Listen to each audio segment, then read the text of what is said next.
Hello, my name is William Abel, and this is Common Sense. I'd like to thank Pfizer for helping sponsor. Oh wait, never mind. I'm not a member of Congress, so I guess Pfizer ain't going to sponsor us. I'd like to thank GCD Network for helping sponsor this program. And if you'd like to help sponsor this program, if you like the content we put out, you can feel free to go ahead and donate money at through Cash App at $Abel TX31. That's $Abel ABEL TX31. So we're going to talk about several things there. We're going to talk about the whole Russia, Ukraine, and NATO, and how this all kind of led to the Russia-Ukraine war, and whether or not Russia was somewhat justifiable, or if it's understandable why Russia would go ahead and invade Ukraine. We're also going to talk about the pharmaceutical companies and their donations to the political campaigns. And we're going to be talking about stocks and members of Congress, and whether that should be banned, which if you've listened to this show before, you know I'm 100% in favor of banning stock trading with members of Congress. I did get an alert on my phone just recently about ethics watchdog flag senator helping wife rake in millions for profit. I was able to skim through the article real quick. I'm just going to go ahead and give you the highlights, and feel free to go ahead and look it up yourself if you like. But a watchdog is asking the Senate Ethics Committee to investigate Democratic Senator Sheldon Whitehouse. Senator Sheldon Whitehouse, a Democrat from Rhode Island, is being accused of violating ethic rules after backing laws that financially benefited his wife's environmental organization. The Democrat senator and climate hawk voted for key laws that provided funding for grants to the environmental nonprofit group that works with his wife, Sandra Whitehouse, and pays her through a consulting firm.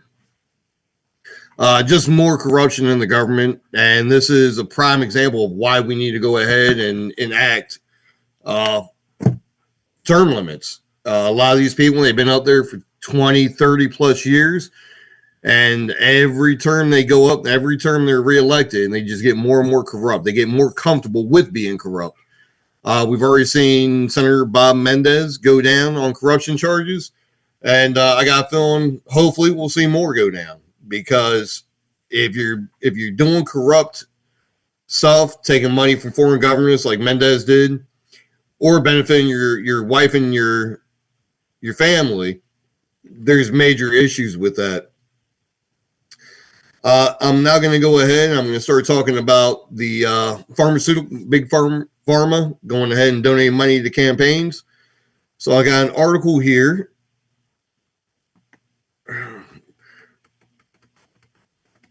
Going ahead and laying it out. So, let me see. So 2020 stat analysis found more than 2/3 of Congress receiving a check from pharmaceutical companies this year. More recent data show from Open Secrets likewise confirmed that a large majority of leaders serving in the U.S. Congress and Senate received significant contributions from pharmaceutical or health product companies, averaging $45,000 and $47,000 for Republicans and Democrats in the House of Representatives, respectively, and $50,000 to $69,000 for Republicans and Democrats in the Senate. This totals $26.4 million to Democrats and $16.1 million to Republicans in 2023. 2024 from pharmaceutical and health product companies, with Democrats receiving noticeably more. Although Big Pharma has supported more Republicans historically, that favorability reversed in 2020, with former Vice President Kamala Harris receiving nearly 6 times more funding support from pharmaceutical companies this election compared to Donald Trump. Breaking down the numbers, individually, at least 72 of the 100 sitting U.S. senators last year received at least $100 or $10,000 from employees or PACs associated with pharmaceutical health product companies in the 2024 election cycle, with 12 senators receiving more than $100,000, including 7 Democrats and 5 Republicans. That includes Democrat Senators Bob Casey, Democrat from Pennsylvania, John Tester, Democrat from Montana. Bob Casey, Democrat Pennsylvania, received $520,000. John Tesser, Democrat from Montana, received $401,000. And Sherrod Brown, Democrat, Ohio, received $372,000. Along with current senators, Jackie Rosen, Democrat, Nevada, $266,000. Tim Kaine, Democrat, Virginia, $200,000. Tammy Baldwin, Democrat, Wisconsin, $181,000. And Gary Peters, Democrat, Michigan, receiving $130,000. Let me get back to my page. And then, although not among the top recipients of the 2024 cycle, Elizabeth Warren, Democrat, Massachusetts, was one of the larger recipients of contributions from pharmaceutical health products in the 2019-2020, the year she ran for president. Second to Bernie Sanders, Independent, Vermont. Massachusetts Senator was among those questioning Kennedy hardest, seeking commitments against potential lucrative opportunities following government service. The top Republican recipients of contributions from employees or PACs associated with pharmaceutical health bill and health product industries in 2023-2024 include Senator Marsha Blackburn, Republican, Tennessee. She received $316,000. Bill Cassidy, Republican, Louisiana, received $290,000. John Barrasso, Republican, Wyoming, he received $204,000. Tom Tillis, Republican, North Carolina, $131,000, and Ted Cruz from Texas, who received $101,000 in contributions. Next, I'm going to go down. This is from ResearchGate, and it gives a list of the most contributions given to candidates between 1990 and present, and how much they've received so far from pharmaceutical companies. So at the top of the list for the House of Representatives, we have Anna Eshoo, Democrat, California. She received $1.8 million from 93 to present. Fred Upton comes in two, Republican, Michigan. He received $1.6 million, 87 to present. Then you got Frank Pallone, Democrat, New Jersey. He received $1.5 million. Kevin McCarthy, $1.4 million from 2007 to present. Eric Paulson, Republican, Minnesota. He received $1.3 million from 2009 to 2019. Paul Ryan, Republican, Wisconsin, $1.3 million from 1999 to 2019. Mike Ferguson, Republican, New Jersey, received $1.3 million from 2001 to 2009. John Bonner, Republican, Ohio, $1.3 million from 91 to 2015. Greg Walden, Republican, Oregon, $1.2 million from 99 to present. John Shimkus, Republican, Illinois, $1.2 million from 97 to present. Steny Hoyer, Democrat, Maryland, $1.1 million from 81 to present. Joe Barton, Republican, Texas, $1 million from 1985 to 2019. Michael Burgess, Republican, Texas, 2003 to present. Pat Tiberi, Republican, Ohio, $1 million from 2001 to 2018. John Dingell, Democrat, Michigan, from 1955 to 2015, he received $1 million. Leonard Lance, Republican, New Jersey, $1 million from 2009 to 2019. Dave Camp, Republican, Michigan, $1 million from 1991 to 2015. Then we got Nancy Johnson, Republican, Connecticut. She received $900,000 from 1983 to 2007. Eric Cantor, Republican, Virginia, $900,000 from 2001 to 2014. And then Ron Kine, Democrat, Wisconsin, who received $900,000 from 1997 to present. That comes out to be a total of 23.7 for the top 20 members of the Congress that received contributions from the pharmaceutical companies. And then we go to Senate. So, Senate side, we have Orron Hatch, $2.8 million from 1977 to 2019. Richard Burr, $1.6 million from 2005 to present. Mitch McConnell, $1.4 million from 1985 to present. Bob Casey, Democrat, Pennsylvania, 2007 to present, $1.3 million. We got Hillary Clinton from New York, $1.2 million between 2001 and 2009. Patty Murray, Democrat, Washington, $1.1 million from 1993 to present. Max Balkis, Democrat, Montana, received $1.1 million from 1978 to 2014. Charles Schumer, Democrat, New York, $1 million from 1999 to present. Bob Portman, Republican, Ohio, $1 million from 2011 to present. Arlen Specter, Republican, Pennsylvania, 1981 to 2011, $1 million. Then we got Chuck Grassley, Republican, Iowa, $900,000 from 1981 to present. Robert Mendez, Democrat, New Jersey, from 2006 to present. He received $900,000. John Cornyn, $900,000, Republican, Texas. That's from 2002 to present. Rick Santorum, Republican, Pennsylvania, $800,000 from 1995 to 2007. Ron Wyden, Democrat, Oregon, $800,000 from 96 to present. We got Tom Harkin, $800,000 from 1985 to 2015.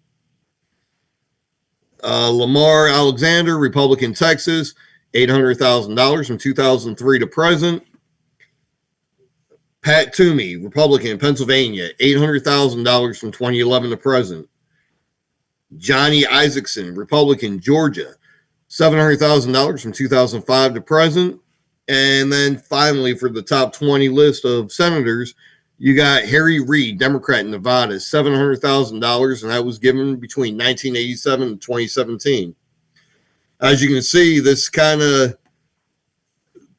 lays out the whole foundation for what happened during 2020 with them approving and actually putting in the vaccine mandates for the COVID vaccination, even though everything we were told about it was a lie. And if you had done a little bit of research on it, you would have seen that they had been working on this mRNA drug for years, and they could never get it approved for human trial. And then in 21, they put the mandates forcing everybody to get it. As I've spoke about before, I was a congressional candidate for Texas 31. I'm going to be running again in 26. But our congressman went ahead and John Carter voted against ending vaccine mandates for airline pilots. And conveniently, he had received a nice donation from the Airline Pilots Association, which is a liberal organization, just prior to that vote. So these pharmaceutical companies, they pay off the politicians to get what they want. Next, I'm going to go ahead and do a screen share on this one. Let me minimize that for a second. And this is the net worth, and I'll bring it up so we can take a look at this together. Of the representatives we have, and give me 1 second to bring this up. All right, so this came off of Quiver Quantitative as Congress Live Network Tracker. We used our data on politician stock portfolios to calculate live net worth estimates for members of Congress.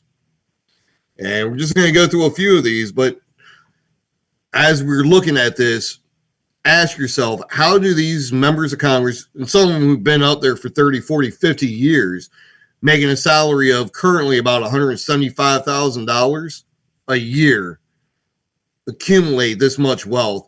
A lot of this is all from the stock market, which I'm completely against because it's insider trading. I mean, it is what it is. They know what bills are going to be coming up. They know where the bills stand, whether they're going to pass or not. Nancy Pelosi is one of the most famous ones with this stuff because like right before the CHIPS Act was passed, she went off and sold off a bunch of stock and then bought a bunch of stock in Nivea or Navia or Nivea, whatever that chip maker is. Just prior to the bill passing and huge investments being put into them. So at number one, we got Rick Scott, who current net wealth $550.06 million. Daily change of 48.31 thousand. Next, we got Nancy Pelosi with a current net wealth of 266.99 million. So you have Rick Scott in the Senate, representative from Florida, a Republican from Florida. Nancy Pelosi, House, Democrat from California. And then you got Vern Buchanan, 249.36 million. House Republican from Florida. Mark R. Warner, Senate Democrat from Virginia. He's worth 247.23 million. Daryl Issa, House Republican from California, at 234.68 million. Daniel S. Goldman, House Democrat, New York, 184.33 million. Pete Ricketts, Senate Republican from Nebraska, 172.97 million. Number 8 is Susan K. Delbane, House Democrat from the state of Washington, 126.81 million.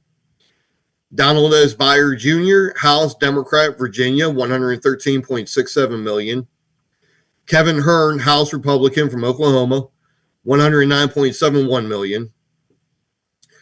Jay Obernolte, House Republican from California, 97.89 million.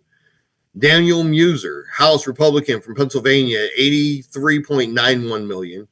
Sarah Jacobs, House Democrat from California, 76.52 million. Roger Williams, House Republican from Texas, 75.32 million. Ralph Norman, House Republican, South Carolina, 66.24 million. Mark Wayne Mullen, Senate Republican from Oklahoma, 65.75 million. John W. Rose, House Republican, Tennessee, 62.89 million. John Hoeven, Senate Republican, North Dakota, 59.61 million. Bill Haggerty, Senate Republican, Tennessee, 55.50 million. James E. Reich, Senate Republican, Ohio, 54.84 million. Now, remember, these numbers are just something to go ahead and look into. Some of these people do own businesses back home, and that may play into some of their wealth and everything. But a lot of these people, they came in with nothing, and they got a lot of their money based off of the stock market and stock market alone. So next we're going to go ahead and we're going to start talking about NATO and talking about why, some of the reasons why Russia may have been justifiable in attacking Ukraine. So I'm going to bring up a map, and this map is of the NATO countries.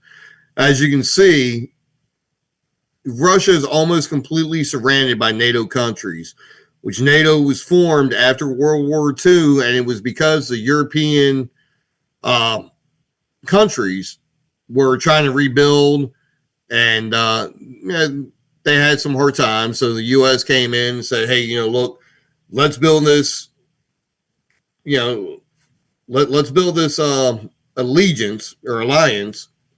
And that way, if Russia decides to, or the Soviet Union at the time decides to go ahead and try and attack anybody or anything like that, we can have each other's back and we can put a stop to it before it gets too bad. And obviously, after the Soviet Union fell in 91, you had a bunch of the old countries in the Soviet bloc start joining NATO. So in reality, the way I look at it is it's a lot like with the Cuban Missile Crisis, right? So at that time, Russia was putting missiles in Cuba. Russia was putting missiles in Cuba. Obviously, we did not, us being the United States, didn't really care for that much because they're right next to us. They're our neighbors to the south. At the same time, the U.S. was putting missiles in Italy and Turkey. So instead of just going to war, Kennedy had put a blockade to stop any more weapons or anything being sent to Cuba from Russia. And he actually got with Russia, Khrushchev, and they came to an understanding and they came to an agreement where Russia was going to remove the missiles from Cuba, and we would go ahead and in turn do the same thing with our missiles that we had stationed in Turkey and in Italy.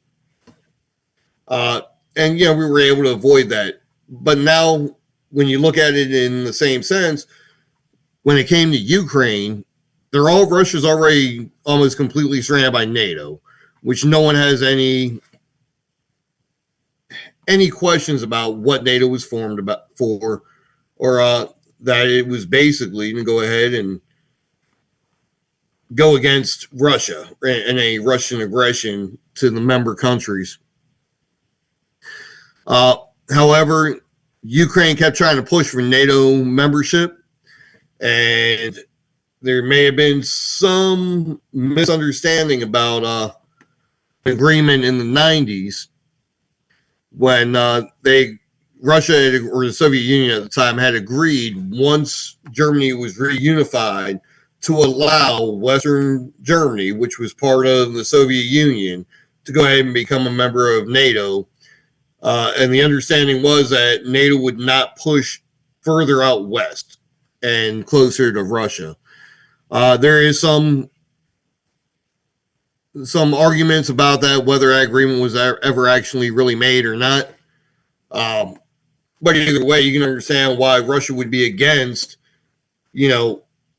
having more countries bordering it joining NATO when its primary purpose for being in existence was to go ahead and go against Russia. And like I said, it goes back to the Cuban Missile Crisis. We didn't like having Russia putting missiles and all these weapon systems right there south of us. Well, how's Russia supposed to feel with that? But Ukraine's also been a huge corrupt country. It's been one of the most corrupt countries in the world for years now. And a lot of things don't change. You hear about a lot of the different things going on in Ukraine, even recently. Journalists getting killed. They're going into churches and kind of strong arming them. They're not holding the elections or whatnot. They're keeping martial law in place.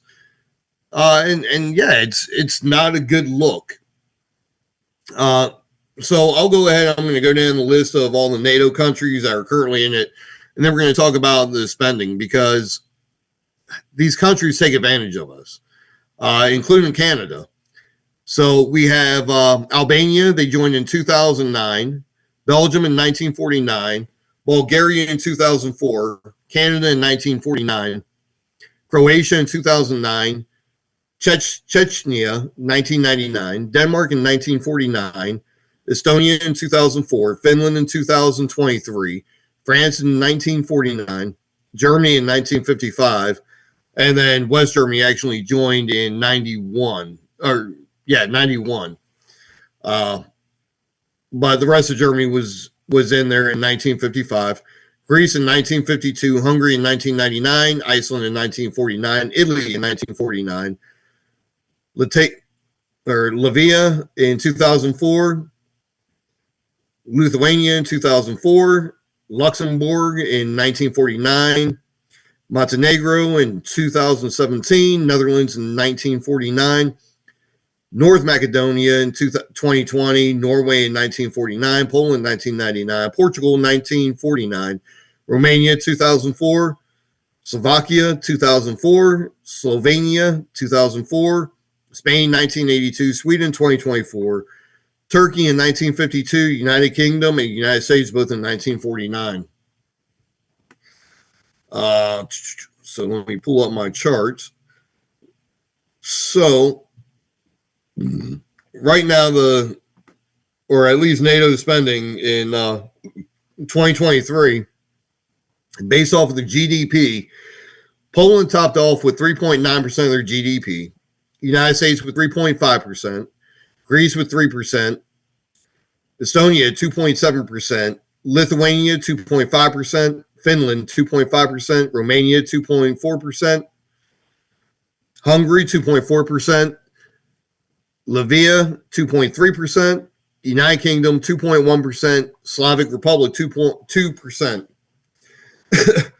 Now, the countries spending less than the 2% are not meeting the NATO target are the following countries: France, who's put in 1.9% of their GDP, Montenegro 1.9%, North Macedonia 1.9%, Bulgaria 1.8%, Croatia 1.8%, Albania 1.8%, Netherlands 1.7%, Norway 1.7%, Denmark 1.7%, Germany 1.6%, Chechnya 1.5%, Portugal 1.5%, Italy 1.5%, Canada 1.4%, Slovenia 1.4%, Turkey 1.3%, Spain 1.3%, Belgium 1.1%, and Luxembourg 0.7% other GDP. So obviously the United States has one of the largest friggin' economies. We have one of the larger GDP, so we're obviously going to be putting more money into it. But percentage-wise, all these countries are failing to meet the minimum requirement in NATO, which is 2% of their GDP. However, NATO benefits all these European countries a lot more than it benefits us. And like I said in the beginning, the only reason NATO was formed was to help these European nations defend themselves if the Soviet Union had tried to invade them after World War II, because they were all in the process of trying to rebuild and get their economies back on track and everything else. Then when we go ahead and we look at defense spending, so the United States spends, it's 0.4% of its GDP in military spending.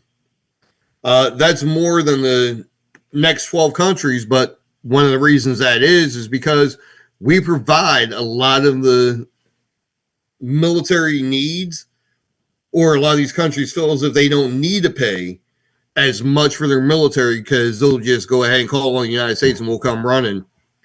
A lot like Canada. Canada only spends 1.37% of their GDP. The U.S., so when we actually get into the numbers here, we're looking at U.S. spending $968 billion.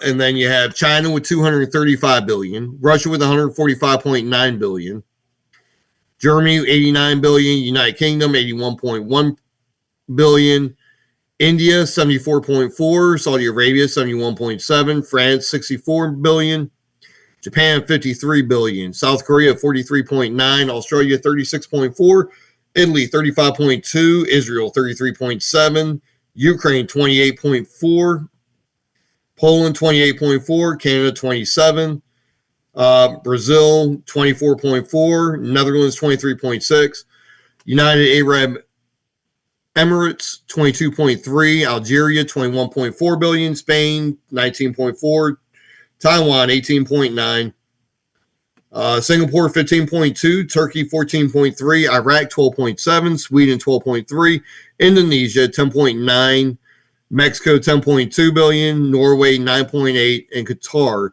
9.7. So that's the top 30 countries for spending on defense. And like I was saying, Canada, they go ahead and they have no issue spending their money on other things because they're like, well, the U.S. will just go ahead and cover us. We'll let the U.S. spend all their money on defense and on their military, and then we'll just use them as a deterrent. Well, that's what a lot of these European countries do too. They go ahead and they take their money and they invest them back into their country and everything because they're not worried about defense. They figure, we'll just make the U.S. go ahead and spend their money on defense and then they can protect us. And they're taking advantage of us. We did a lot after World War II to go ahead and help Europe kind of rebuild and get their economies going again. And they take advantage of us in every way, shape, or form. Uh, it's funny. A lot of these countries, they love talking shit about the United States, but when it comes time for payday, they're all out there with their hands out, just waiting for the handouts. We really need to take a look at the foreign aid, and we'll go ahead and talk about that and get into some what that money is being wasted on. And some of the countries that we're giving foreign aid to next week. But realistically, as I was saying in the beginning, can you really blame Russia when NATO keeps getting closer and closer to their borders? And, when you understand the history of NATO, what it was formed for, it can make them uneasy. Now, does that justify them going into Ukraine? No, but it makes it a little bit more easier to understand. But then again, the U.S. did nothing at all to try and prevent the war in Ukraine. We knew it was coming, but yet not once did we sit down and try and resolve the issues prior to the war kicking off. All we did was send more supplies, weapons, and everything else to Ukraine. A lot of these politicians, a lot of them never served in the military. Some of them have. And anybody who's ever been in war will tell you, yes, war is a necessary evil, but it should be the last resort. We should try everything to avoid it. And when war is necessary and we do have to go ahead and go to war with another nation, we need to go ahead and end it quickly. Because I can talk for another hour talking about a lot of the restrictions we had when we were in Iraq. And I mean, just one story real quick before I get off here. It was in 2011. If you remember, in 2010, Obama said all combat troops are out of Iraq. And that was the full reserve, which is part of the artillery and everything. So we're definitely combat troops. But we were sent in an advise and assist position. So we were training the Iraqis how to shoot mortars while we were out on our outpost, because we always had someone staying there 24/7. And we watched Iraqis shoot rockets at us. Now, we called on and requested, permission to engage because we had higher ups out at the outpost that day. So we had to do everything by the books. They told us to stand down and wait for QRF. QRF, which was Quick Reaction Force, they left the base, went out there. It took them about 45 minutes to get there. And when they started pulling up, the insurgents had went off and ran back into city limits, which we were told to stand down. Why? Because the government had claimed that there were no combat troops left in Iraq. Everything was closed up, shut down. We're not doing anything else in Iraq. However, if we would have engaged them within the city limits, news would have got out, and it would have made the politicians look like what they are, a bunch of liars and crooks. So in order to prevent that from happening, we basically had to sit there and watch people shoot rockets at us while we sat there twiddling our thumbs, not able to engage with them. It's completely insane, and it needs to change. But unfortunately, it's not going to change with the government we have in place now. So that's about all the time I have for tonight. I hope you enjoyed tonight's show. Once again, I'd like to thank GCD Network for helping sponsor this program. And if you feel so inclined, feel free to go ahead and donate through Cash App at $Abel TX31. And I will see you all next week. Until then, God bless the United States, God bless Texas, and God bless each and every one of you.